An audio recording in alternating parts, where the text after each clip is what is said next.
শ্রীমান মহাপ্রভু আমাদেরকেও সেই সিদ্ধান্ত দিলেন, ভিক্ষাবৃত্তির কথা বললেন। এটা নিজের জন্য নয়, ভগবানের জন্য ভিক্ষার বিধানটা কেন দিলেন? কারণ ভিক্ষুক যে তার কখনো মর্যাদা থাকে না, অহংকার থাকে না। অহংকার যদি চিত্তে থাকে তাহলে কখনো ভজন হয় না। এজন্য গৌরহরি নিজে হরিদাস ঠাকুরের বৈষ্ণব সেবার তরে মাধুকরী করেছিলেন, ভিক্ষা করেছিলেন। উত্তরীয়টা পেতে জগন্নাথ মন্দিরের সিংহদ্বারে গৌরহরি ভিক্ষা করেছিলেন, ওগো তোমরা কে কোথায় আছো? হরিদাসের বৈষ্ণব সেবার তরে তোমরা যে যা পারো আমায় ভিক্ষা প্রদান করো। সর্বশক্তিমান ভগবান, তার জগৎ সংসারে কোনো কিছুর অভাব নেই। এরপর আজ তিনি ভিক্ষুক হলেন, ভক্তির জন্য তিনি ভিক্ষা করছেন। বৈষ্ণব তার প্রাণ হয়, এই জন্য তিনি দাঁড়িয়ে দাঁড়িয়ে ভিক্ষা করছেন বৈষ্ণব সেবার তরে। এই যে আমরা নাম যজ্ঞ অনুষ্ঠান থেকে শুরু করে বিভিন্ন মহোৎসব করি, সেখানেও আমরা মাধুকরী করি। তার পশ্চাতে অনেকগুলো কারণের মাঝে আরেকটু কারণ হলো সবাই যেন যজ্ঞে অংশগ্রহণের সুযোগ পায়। আপনি 10 টাকাই দিলেন, আপনিও যজ্ঞে অংশগ্রহণ করলেন।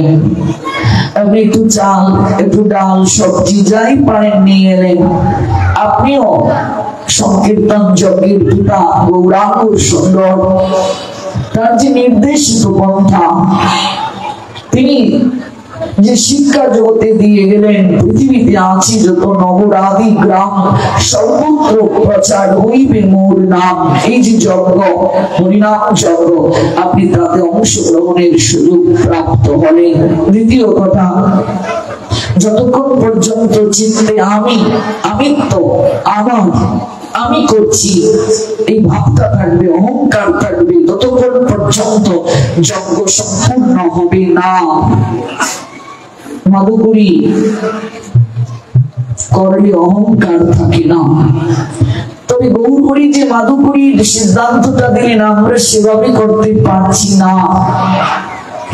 আমরা তো মাধুকরী করতে এখন যে অনেক বড় ব্যবসায়ী, বড় লোক, এসি ঘরে যিনি আছেন সেখানে গিয়ে আমরা বসি। কিন্তু গৌরহরি যে মাধুকরী করার কথা বলছেন তা কিন্তু এমন নয়।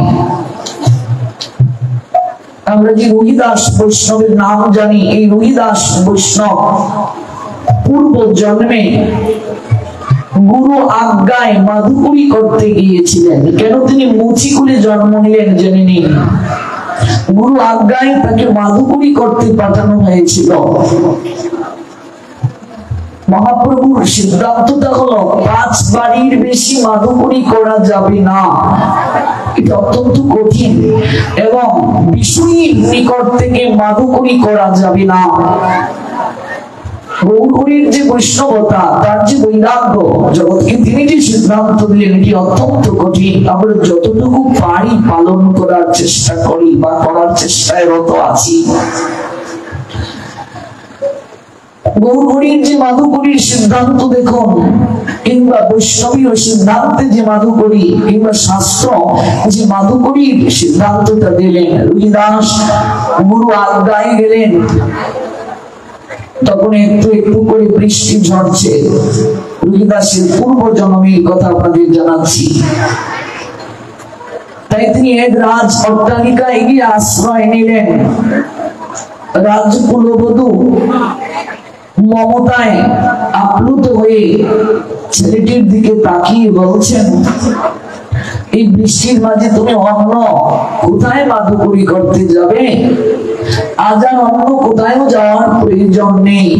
তাই তিনি একেবারে আঁচল ভরে তরুল দিয়ে দিলেন, শাক সবজি ডাল দিয়ে দিলেন, পুত্রী বেঁধে নিয়ে এলো ছেলেটি। গুরুদেব তখন বলছেন, তুমি এত অল্প সময়ে এত চাল ডাল কোথা থেকে সংগ্রহ করলে পুত্র?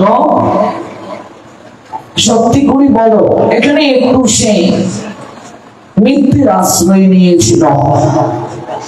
এই অপরাধ করার কারণে তাকে মুচি কুলে জন্ম নেওয়ার জন্য অভিসম্পাদ দিয়েছিলেন গুরুদেব। তুমি বলেছিলেন তুমি যাবে বটে, কিন্তু তোমার ভক্তি কখনো নষ্ট হবে না, পূর্ব স্মৃতি কখনো নষ্ট হবে না। তুমি যাবে কিন্তু পূর্ব স্মৃতি তোমার নষ্ট হবে না, তোমার ভক্তি কখনো নষ্ট হবে না।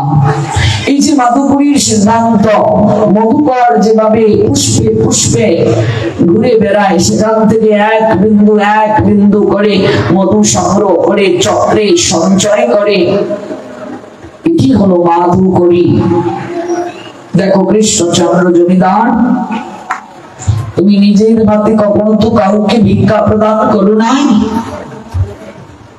তাই তুমি দাঁড়িয়ে দাঁড়িয়ে ভিক্ষা করে আমার নিকটে নিয়ে আসবে, আমি দেখবো তুমি আমার শিষ্য হওয়ার যোগ্য কিনা। যথার্থ গুরুদেব এলেই দীক্ষা প্রদান করবেন না, একটু যাচাই করবেন, তারপর দীক্ষা দেবেন। একটু পাত্রটা প্রস্তুত করে তারপর প্রেম বাড়ি বর্ষণ করবেন। একটু জমিটা প্রস্তুত করে তারপর বীজ বপন করবেন। জমি হাল চাষ করা হলো না, প্রস্তুত করা হলো না, পরিচর্যা করা হলো না, এসে একটা বীজ দিয়ে দেওয়া হলো, অঙ্কুরিত হবে। এই জন্য দীক্ষা গ্রহণের আগে আমার যে অসৎ গুণ ছিল, দীক্ষার পরেও তা আছে। কারণটা কি? আমার পাত্র ভালো করে প্রস্তুত হয়নি, জমি প্রস্তুত হয়নি, বীজ দিয়ে দেওয়া হয়েছে, কিংবা বীজ প্রাপ্তির পর পরিচর্যা হয়নি, তাহলে তো বীজ শুকিয়ে যাবে। এটা বীজ বপন করা হলো, অঙ্কুরিত হয়ে চারা গাছ হলো। যদি বেড়া না দেয়া হয়, জল সিঞ্চন না করা হয়, সেই চারা গাছটা বিভিন্ন পশু খেয়ে নিতে পারে কিনা, জলের অভাবে শুকিয়ে যেতে পারে কিনা। এই জন্য আমি অমোক গুরুদেবের কাছ থেকে দীক্ষা নিয়েছি। তাতে হয়েছে কি? তুমি পরিচর্যা করছো, আচরণ করছো, কতটা যাজন করছো। যদি না করে থাকো, এই বীজ তো শুকিয়ে গেছে। ক্রমাগত 7 দিন ব্যাপী যদি কেউ সংগ্রামিক নাই করে, তার তো দীক্ষা বাতিলই হয়ে যায়, আবার তাকে দীক্ষা নিতে হবে। আপনি যে দীক্ষা নিলেন, আপনি যাজন করছেন না, সকাল দুপুর সন্ধ্যা 3 বেলা গুরু প্রদত্ত মন্ত্র ধ্যান করছেন না, কি করে ভাবলেন আপনার বীজ আছে, এখনো প্রাণবন্ত আছে? কি করে ভাবলেন? শুকিয়ে গেছে। এই জন্য এটা ভাবা খুবই প্রয়োজন। দীক্ষা নিলে হবে না, দীক্ষা সত্য দক্ষতা অর্জন করা। আমি কতটা নিজেকে পরিবর্তন করতে পারলাম। আজকাল মানুষকে ভয় দেখিয়ে দলে দলে দীক্ষা দিয়ে যাওয়া হচ্ছে, যে তুমি দীক্ষা নাওনি, তোমার হাতের জল শুদ্ধ নয় গো, তোমার হাতে জল মূত্র তুল্য, তাই দীক্ষাটা নিয়ে নাও। এমনও আছে মায়ের পেটে আছে, তাকেও বলা হয়েছে যে আমাদের গুরুর শিষ্য হবে। 2-3 বছরের বাচ্চা, তাকেও দীক্ষা দিয়ে দেওয়া হচ্ছে। যত পারিস মানুষ ধর, মানুষ ধরলে টাকা আসবে। বিষয়টা এমন নয়। আমি কতটা দক্ষতা অর্জন করতে পারলাম, আমি কতটা নিজেকে পরিবর্তন করতে পারলাম। পরিবর্তনটাই হচ্ছে মুখ্য। পরিবর্তন না যদি হয়, এই দীক্ষা আমার কখনো ফলপ্রসূ হয়নি। এই জন্য আগে জমিটা প্রস্তুত করো। জমি প্রস্তুত করা হলো, হাল চাষ করা হলো, পরিচর্যা করা হলো, আগাছা পরিষ্কার করা হলো, এবার বীজ দিলেই অঙ্কুরিত হয়ে যাবে। তার আগে শুধু হরিনাম করে যাও। হরিনাম সুদন করবে চিত্তকে, জমিকে প্রস্তুত করবে। হরিনাম আগাছা পরিষ্কার করবে। হরিনাম করতে করতে করতে করতে চিত্তরূপ দর্পণটা মার্জন হবে। এই হরিনামই একদিন হাত ধরে সদ্গুরুর কাছে নিয়ে যাবে। হরিনাম নিয়ে যাবে, আপনাকে ভাবতে হবে না। জপমালাটা সবাইকে নিতে হবে, এটা আত্মার আহার। আমরা প্রতিদিন যে খাবার গ্রহণ করি, একদিন যদি দেহটাকে খাবার না দেই, দেহের অবস্থা কি মা? ক্লান্ত হয় কিনা? শক্তি কমে যায় কিনা? দুদিন যদি দেহকে কেউ খাবার না দেয়, কেউ যদি অন্ন দ্রব্যাদি কিছু গ্রহণ না করে, সে শক্তিহীন হয়ে পড়বে কিনা? এই দেহটা পরিচালনা করছে আত্মা। আত্মার আহার হচ্ছে হরিনাম। যদি কেউ হরিনাম না করে, জপমালা যদি কেউ গ্রহণ না করে, হরিনাম যদি না করে, কারণ কলিযুগ প্রসঙ্গে বলা হয়েছে হরির নাম, হরির নাম, হরির নামইব কেবলম কলৌ নাস্তেব নাস্তেব নাস্তেব গতির অনন্যতা। কলিযুগে হরিনাম ছাড়া আর কোনো গতি নাই, আর কোনো গতি নাই, আর কোনো গতি নাই। হরিনাম ছাড়া জীবের কোনো গতি নেই। তাহলে কেউ যদি হরিনাম না করি, জপমালা না নেয়, আত্মাকে আহার না দেয়, তার আত্মা উপবাসী কিনা?